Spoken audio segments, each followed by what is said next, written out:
40 years की female मेरे पास आई और उसका दो मेन प्रॉब्लम थे, फिशर्स और उसका एंजाइटी। और वो ये लेडी पहली बार होम्योपैथिक दवाई ले रही थी और उसने दवाई शुरू किया। 3 ही दिन में उसको उसके फिशर्स में आराम हो गया। उसके पहले उसने 3 महीने तक एलोपैथिक दवाई खाई, क्रेमाफिन सिरप वगैरह लिया, फिर भी उसको फायदा नहीं हुआ। लेकिन मैंने जो दवाई दिया वो किस तरह से दिया वो मैं इसको डिटेल में बता रहा हूँ। एक्चुअली क्या हुआ था कि ये केस को स्टाई हुई थी और स्टाई में उसने एंटीबायोटिक लिया और ये एंटीबायोटिक लेने के बाद डायरिया हुआ और डायरिया के बाद उसको इस ये फिशर्स का प्रॉब्लम हो गया। तो पहले हम सुनते हैं ये पेशेंट्स का टेस्टिमोनियल्स, फिर मैं बात करूंगा कि किस तरह से मैंने ये दवाई दिया और इतना अच्छा रिजल्ट लिया। मुझे 4-5 महीनों से एनल फिशर की प्रॉब्लम थी। मैंने एलोपैथी में दवाइयाँ ली थी, क्रीमाफिन और एंटीबायोटिक्स लिए थे, तो उससे मुझे बिल्कुल भी फ़ायदा नहीं हुआ। फिर मैंने होम्योपैथी की दवाइयाँ ली 25 जनवरी से, तो उससे मुझे बहुत फ़ायदा हुआ है। पहले क्या एनल फिशर में क्या प्रॉब्लम होता था आपको? मुझे बहुत ज़्यादा पेन रहता था। हम्म। तो मुझे 3 महीनों से बहुत ज़्यादा इसमें आराम लग रहा है। हम्म। नहीं, उसके पहले आपने जो दवाई लिया उसमें क्या तकलीफ हुई आपको? उसमें तो मेरा जो मैंने क्रीमाफिन लिया था उसमें बहुत ज़्यादा स्टूल पास हुए और 4-5 kg 15 दिन में ही वेट लॉस भी हो गया। ओके, आपको एनल फिशर्स के अलावा और क्या तकलीफ है? एंजाइटी की प्रॉब्लम है। एंजाइटी मतलब क्या?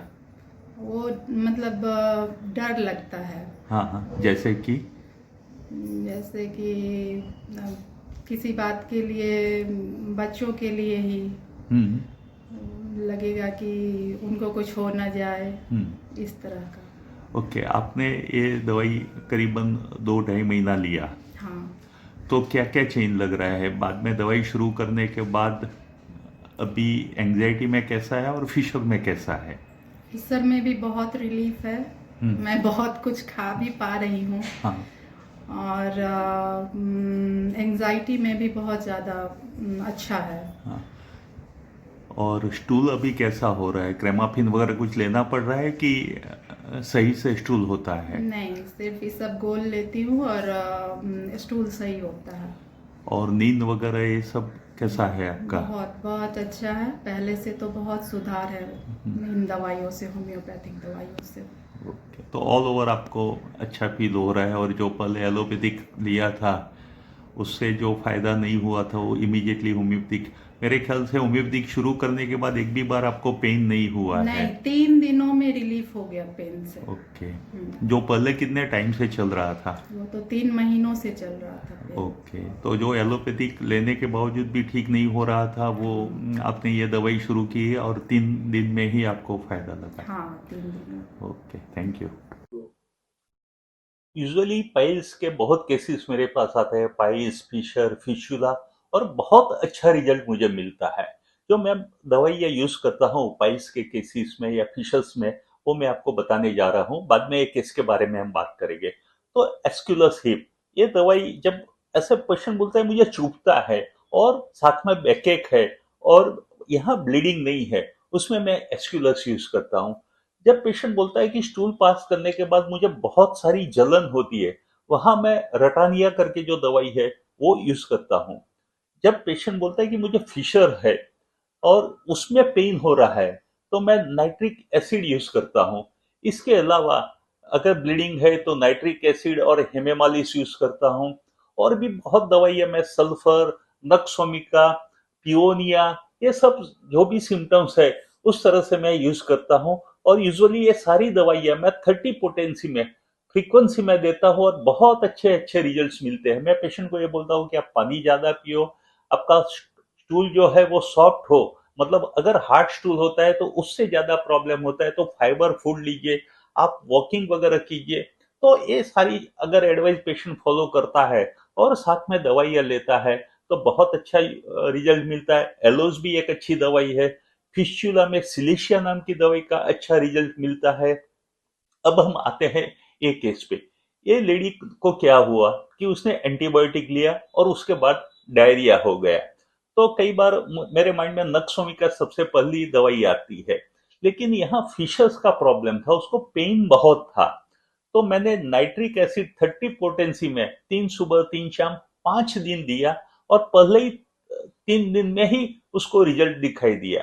अब हम नाइट्रिक एसिड की बात करें, और ये पेशेंट को सिर्फ फिशर्स में इंप्रूव नहीं मिला। आपने सुना होगा कि उसको अपनी एंजाइटी थी अपनी हेल्थ के बारे में और अपने फैमिली के बारे में, उसमें भी काफी अच्छा इंप्रूवमेंट मिला। तो हम नाइट्रिक एसिड पेशेंट कैसा होता है वो पहले देखते हैं। तो ये पेशेंट बहुत एंशियस होता है, एंजाइटी हेल्थ की होती है, डेथ की एंजाइटी होती है कि मुझे कुछ हो जाएगा। तो इसके अलावा पेशेंट काफी सेंसिटिव होता है, sensitive to pain, sensitive to touch, sensitive to noise. ये सारी सेंसिटिवनेस होती है। साथ में सैड होता है, पेसिमिस्ट होता है, बस उसको ऐसा लगता है कुछ मजा नहीं है, और कई बार तो सुसाइडल थॉट्स तक भी पेशेंट चला जाता है। एक और सिम्टम्स है जो बहुत इंपॉर्टेंट मैं यूज करता हूँ, वो है होल्ड ग्रजीज। तो उसकी लाइफ में जो भी कुछ पास्ट में हुआ है वो उसको भूल नहीं सकता है, जो भी उसके साथ बुरा व्यवहार हुआ है, जिसने भी किया है। तो ये जो सारे इंसिडेंट्स हैं ये पेशेंट के माइंड में से निकलते नहीं है। एक बहुत अच्छा रूब्रिक है अनमूव्ड बाय एपोलॉजी, मतलब किसी के साथ कोई प्रॉब्लम हो गया, बाद में वो सामने वाला पर्सन कितना भी ये पर्सन की माफी मांगे, उसके साथ अच्छा रिलेशन बनाने के लिए तैयार हो, लेकिन बस एक बार जिसने किसी ने ये पेशेंट नाइट्रिक एसिड पेशेंट के साथ कुछ खराब किया, कुछ गलत कर दिया, उसको वो कभी माफ नहीं करता है। और ये जो रूब्रिक है अनमूव्ड बाय एपोलॉजी, उसमें ओनली नाइट्रिक एसिड मेडिसिन है। अब हम और देखते हैं तो नाइट्रिक एसिड में डायरिया के, रेक्टम के सिम्टम्स में तो थोड़ा भी सॉफ्ट स्टूल होगा, पेशेंट को स्ट्रेन करना पड़ेगा, जोर करना पड़ेगा, और जोर करने के बाद भी थोड़ा ही सॉफ्ट स्टूल पास होगा। लेकिन ये सॉफ्ट स्टूल क्या करता है, जो रेक्टम की दीवार है, एनस की दीवार है, उसमें वो इंजरी पहुंचाएगा, उसको कट कर देगा, उसकी वजह से पेन होगा या ब्लीडिंग होगा। दूसरा कि डायरिया जो होते हैं वो एंटीबायोटिक वगैरह लेने के बाद जो डायरिया होता है उसमें भी नाइट्रिक एसिड बहुत अच्छी दवाई है। और ये म्यूकोक्यूटेनियस जंक्शन, मतलब जहां स्किन और म्यूकस मेम्ब्रेन जहां ज्वाइंट होते हैं वहां अगर क्रैक्स हो गए और उसकी वजह से जो प्रॉब्लम होता है, इसमें ये बहुत अच्छी दवाई है। इसका पेन कैसा होता है, कटिंग पेन होता है, स्प्लिंटर लाइक जैसे कुछ चुभता हो ऐसा पेन होता है, पिकिंग टाइप पेन होता है। तो थोड़ा भी सॉफ्ट स्टूल हो, थोड़ा भी मतलब स्टूल की वजह से प्रॉब्लम हो और ये फिशर्स बन जाते हैं, और not only pen but bleeding भी पेशेंट को होता है, हेमरेज होता है। और हेमरेज में भी नाइट्रिक एसिड, जैसे मैंने अभी बताया कि हेमेमालिस बहुत अच्छी दवाई है, वैसे आप नाइट्रिक एसिड को भी यूज कर सकते हो।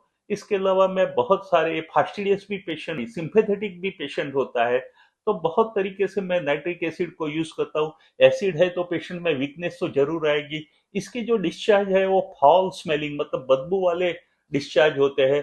तो इस तरह से आप नाइट्रिक एसिड को देखोगे तो बहुत अच्छे से उसके माइंड सिम्टम्स पे और भी सारे सिम्टम्स पर से हम प्रिस्क्राइब कर सकते हैं। और आपने देखा कि नाइट्रिक एसिड 30 के 3 दिन में ही, 5 दिन की दवाई दी थी लेकिन 3 दिन में मतलब 6 डोज में ही उसका पेन चला गया। और आपने देखा ये पहली बार पेशेंट होम्योपैथिक दवाई ले रहा था और उसको इतना जबरदस्त विश्वास आ गया। और सबसे ज्यादा खुशी तो उसको एंजाइटी चली गई थी है। अभी आए थे वो जनवरी में, उन्होंने दवाई शुरू किया था और अभी मुझे मिलने आया कि अब हमने बाहर मई के वेकेशन में बाहर जाने के लिए भी टिकट बुक कर दी है, अब मुझे कोई डर नहीं है कि मुझे फिर से फाइल्स वगैरह होगा। तो ये था एक one more video in success story of homeopathy. आशा करता हूं कि आपको ये पसंद आया होगा। Thank you very much. मैं डॉक्टर केतन शाह, अहमदाबाद गुजरात से।